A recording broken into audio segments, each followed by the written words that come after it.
नमस्कार, मैं doctor Aamir Ali, ENT surgeon, संत Kabir hospital Dalsingh सराय में प्रत्येक रविवार 9 से 12 मैं अपनी सेवाएं दलसिंह सराय की जनता के लिए दे रहा हूं। आज हम लोग एक टॉपिक जो साइनोसाइटिस है, बहुत कॉमन टॉपिक है, सब लोग बहुत कॉमन बीमारी है ये लोगों के बीच में।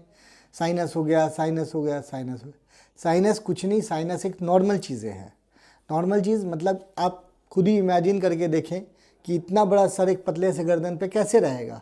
तो भगवान ने हमारे सर को फोम की तरह हल्का कर दिया और हल्का करने के लिए खाली खाली जगह छोड़ दिए। उस खाली जगह का नाम साइनस दिया गया है। खाली जगह है जैसे यहाँ पे सामने में है, आपके चीक के सामने में, इसको मैक्सिलरी साइनस बोलते हैं। नाक की साइड में है खाली जगह, उसको एथमोइडल साइनस है। ऊपर की तरफ में फ्रंटल साइनस है, पीछे की तरफ में स्फेनोइडल साइनस। 4 तरह के साइनसेस होते हैं।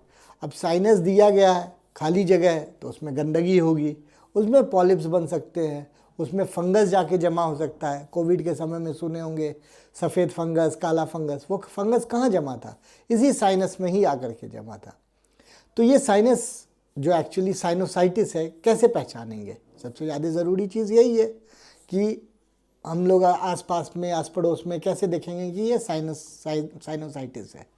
साइनोसाइटिस का सबसे पहला लक्षण होगा उसके नाक जाम से लगते रहेंगे, उसका नाक बहता रहेगा, सर में दर्द होगा, सर के दर्द की वजह से उसे चक्कर भी आ सकती है, उसे बुखार भी रहेगा।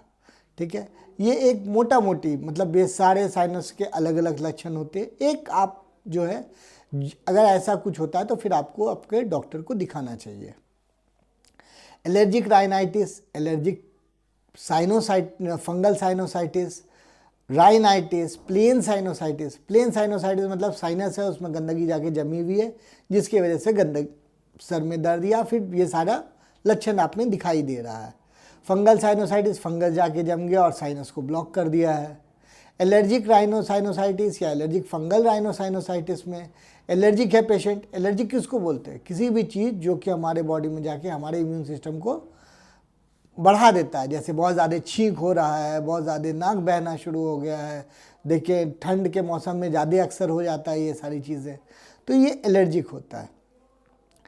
एक तो है कि आपने डॉक्टर को दिखाया, डॉक्टर ने दवाई दी या ऑपरेशन। तो ऑपरेशन की बात हम लोग बाद में करेंगे।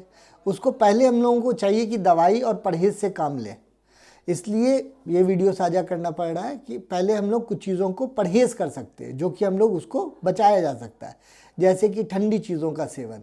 मोस्टली इंडियन पॉपुलेशन में जो हम लोग आस पड़ोस में हैं, सबसे ज़्यादा लोग ठंड से और धूल से एलर्जिक है। तो कोशिश करें कि जहाँ पे धूल का काम हो रहा है या आप एलर्जिक है, बहुत ज़्यादा धूल या ठंडे से दिक्कत होती है, तो मास्क यूज़ करें और गर्म कपड़ा पहने और ठंडे से बचें। ठंडे से परहेज़ करना है, धूल से परहेज़ करना है। दूसरी चीज़ें, अगर आपके सर में बहुत तेज़ अक्सर दर्द रहता है, चक्कर आता है, नाक जाम हो रहा है, नाक बंद हो जा रहा है, तो ईएनटी कंसल्टेशन लें, ईएनटी वाले को दिखाएं और जो दवाई दी जाती है उसको दवाई को प्रॉपरली सही तरीके से लेना है। दूसरा होता है कभी कभी नाक में बहुत बड़े बड़े मांस हो जाते हैं, नाक टेढ़ा हो जाता है, साइनस जाके जाम हो जाते हैं, उसमें पॉलिप्स बन जाते हैं।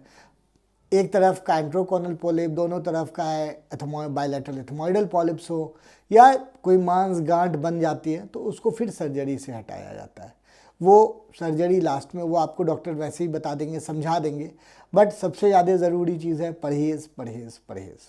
अब ऑपरेशन पे आते हैं। अगर किसी के नाक में मांस बहुत ज़्यादा बढ़ गया है, साइनस पूरा नाक को ब्लॉक किया हुआ है साइनोसाइटिस की वजह से, या पॉलिप निकल गया है, या नाक की हड्डी टेढ़ी है जिसकी वजह से सांस लेने में या इसमें दिक्कत होता है, तो उसका दूरबीन से ऑपरेशन होता है। बाहर से कोई दाग नहीं होता है, नाक के अंदर से ही सारा कुछ ऑपरेशन होता है और पेशेंट फर्स्ट क्लास ठीक हो जाते हैं।